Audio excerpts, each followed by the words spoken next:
Bekannt ist bestimmt Flensburg als Punktesammelstelle für Autofahrer. Und da sind wir dann ungefähr 20 Kilometer entfernt. Mein Sohn hat dann angefangen, der Felix, ist auf mich zugekommen und sagt, wollen wir nicht hier Baumklettern machen?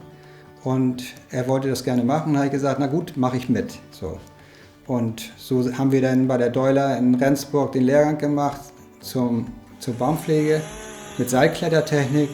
Und dadurch ist das dann entstanden. Dann sind dann auch immer mehr Holzsachen dann auf uns zugekommen, die zu schade war, zu Brennholz zu machen.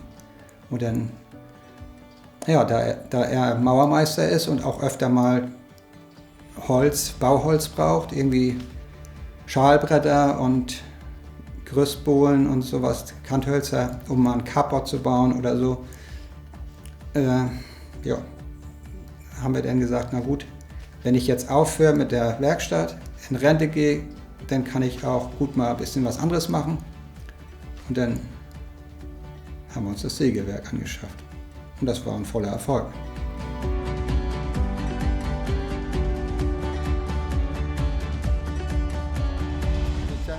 Da waren Leute, die haben Eichen im Wald gehabt und die lagen da schon 5 Jahre und wussten nicht, wie sie die handeln sollten. Und dann haben wir gesagt, lass uns doch mal reingucken, wie die von innen aussehen.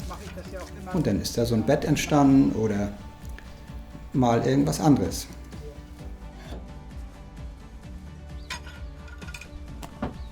Ich habe dann mir überlegt, was machst du denn hier auf dem Hof, dass ich auch ein paar Stunden mal beschäftigt bin. Und dann hat man mal geguckt, wie machen andere das mit dem Holzaufsägen von rund, mach eckig. Und da habe ich eben bei YouTube mal ein paar Seiten aufgemacht und da habe ich eben Ruth Meiser gesehen und dann den Schletau mal angerufen und sagt, hier, wie sieht das aus?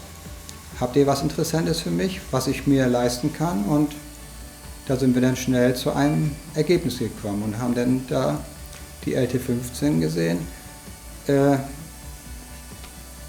Ich habe sie vorher live nicht gesehen. Ich habe sie gleich bestellt und die kam dann und ist alles gut gewesen.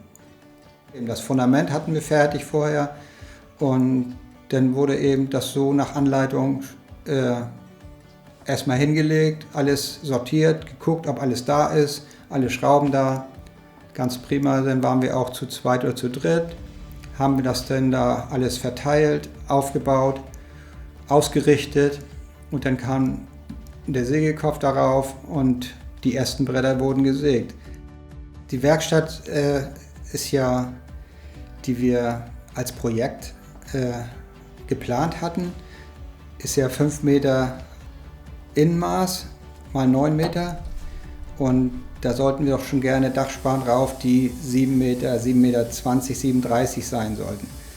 Und das konnte ich eben mit dem Grundsegment von der Säge nicht erreichen und dann kam eben dieses Segment dazu und so konnten wir dann Dachsparren von 7,20 Meter, 7,30 sägen und das ist auch genau das, was wir brauchen. Also das war noch gerade so händelbar, ohne Hydraulik und ist ganz gut geworden, so wie man das ja sieht. Ist ja fertig jetzt.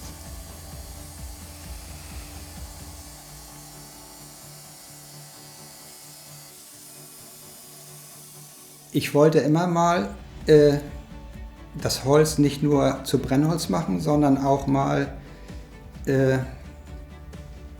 Werterhalt haben. Also, dass das auch mal nicht nur ein kurzes Jahr im Schuppen liegt und dann zu Feuer gemacht wird, sondern auch mal ein Zaun wird oder eine Dachlatte wird oder ein Carport wird oder so, das dann auch 10 Jahre und länger hält. Und nicht nur kurzes Feuer und weg ist es. Und das waren immer so Sachen, da haben wir auch mit Eichenbohlen oder so viele geschnitten und die halten länger als eben mal ein schön warmes Feuer, eine warme Bude.